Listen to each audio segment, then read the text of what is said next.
Okay, everybody.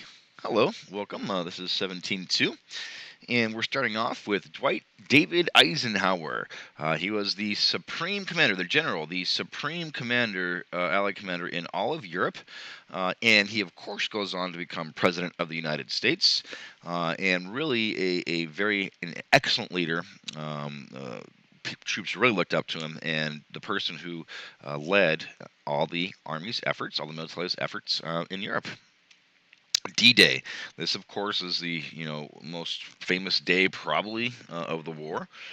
It starts where the Allied invasion, of course, was Americans, Brits, and Canadians as well, and it's the start of the effort to liberate Europe. And you can see this right here is the shore carrier, the troop carrier.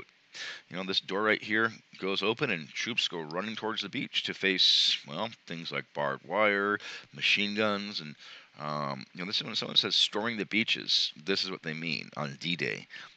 You throw all the forces you can and try to get to the beach and try to get into the country, try to get into France and start liberating it from the Nazis and from the Italian forces.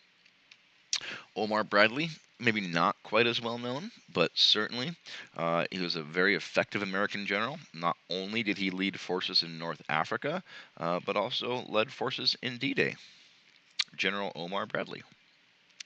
George Patton, another American general, also led forces on D-Day, and even after D-Day, in the last-ditch effort by the Germans at Battle of the Bulge, led forces there, and known for incredible leadership skills. Excellent with tank battles as well. Excellent tank commander. Battle of the Bulge, here it is. So obviously, during wintertime, it was a German counteroffensive in the winter of '44. It really was a last-ditch effort to punch a hole in the advancing Allied line. And after this battle, the end was very, very near for Germany. This was really, I mean, if this didn't succeed, then they knew they were done for. And it didn't succeed. And so Germany was done for pretty much after that. Of course, they still resisted, but it was just a matter of time.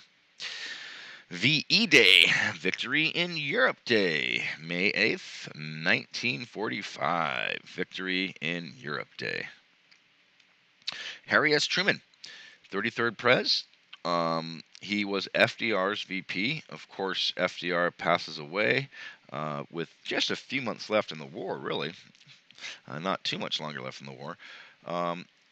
And Harry Truman successfully leads the United States through the end of World War II, including the decision to use nuclear weapons on Japan. All right,